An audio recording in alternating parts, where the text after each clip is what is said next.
حمزہ ناصر official Islamic channel کو like subscribe کریں۔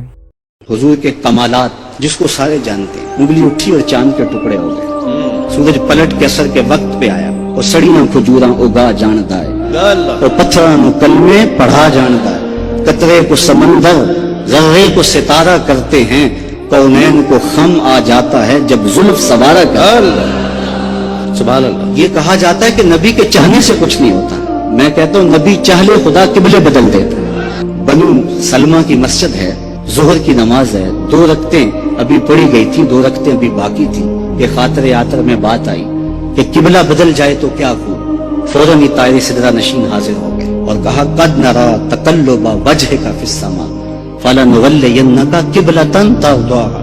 محبوب پروگرام بن گیا ہے تو ابھی رخ پھیر لو، یا اللہ تیری نماز تو پوری ہو لے۔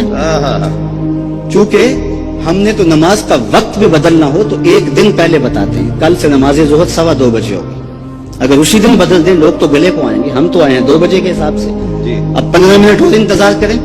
نماز کا وقت بدلنا ہو تو 1 دن پہلے بتانا پڑتا، یہاں تو قبلہ بدلنا تھا، ایک نماز ہی پہلے بتا دیا جاتا، کہا نہیں محبوب ابھی رخ پہ ہو، یا اللہ تیری نماز تو پوری ہو لے، کہا میری نماز بعد میں پوری ہوگی، پہلے تیری مرضی پوری ہو۔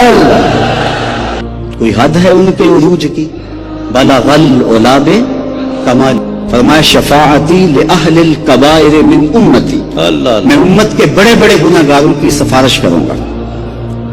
وہ کسی نے پڑھا جس کا مفہوم یہ تھا کہ وہ اپنا مقدمہ کیسے ہار سکتا ہے جس کے حضور وکیل ہوں، تو میں نے کہا کہ یوں نہ پڑھو، مقدمہ کی بات ہو رہی ہے تو یہاں وکیل ایڈوکیٹ کے معنی میں ہے، وکیل نگہبان کے معنی میں بھی ہوتا ہے، اس معنی میں تو حضور ہمارے وکیل ہیں، لیکن اس معنی میں حضور ہمارے وکیل نہیں ہیں، کیونکہ جو وکیل ہوتا ہے وہ جج کو کہتا ہے کہ میرے موکل نے یہ جرم نہیں کیا، اس کو بے گناہ ثابت کرنے کی کوشش کرتا ہے، اور اگر جرم ثابت ہو جائے تو پھر سزا ہو جاتی ہے۔ وکیل کہتا ہے میرے موکل نے یہ جرم نہیں کیا لہٰذا چھوڑا جائے، حضور ہمارے وکیل نہیں ہیں، حضور ہمارے شفیع ہیں۔ وکیل کہتا ہے میرے موکل نے یہ جرم نہیں کیا لہٰذا چھوڑا جائے، شفیع کہتا ہے سب کچھ کیا ہے میرا آنا دیکھا جائے۔ حضور وکالت نہیں کریں گے، شفاعت کریں گے، اور کیسا منظر ہوگا، میرے امام بولے پیش حق مجدہ شفاعت کا سناتا ہے، آپ روتے جائیں گے ہم کو ہنساتے جائیں گے، وسعتیں دی ہے خدا نے دامن محبوب کو، جرم کھلتے جائیں گے اور وہ چھپاتے جائیں گے۔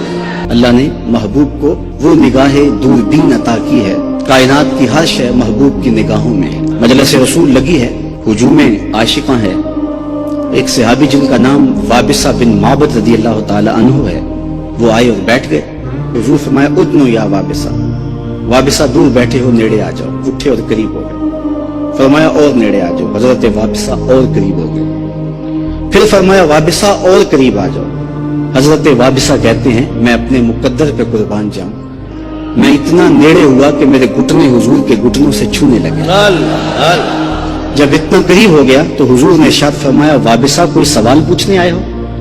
میں نے کہا جی حضور میں سوال پوچھنے آیا ہوں۔ کہا جو پوچھنے آئے ہو پوچھو گے یا میں بتاؤں کیا پوچھنے آئے ہو؟ عرض کی حضور اگر آپ بتا دیں پھر تو کمال ہو جائے۔ فرمایا سنو تم خیر اور شر کے بارے پوچھنے آئے ہو، اچھائی کیا ہے برائی کیا ہے؟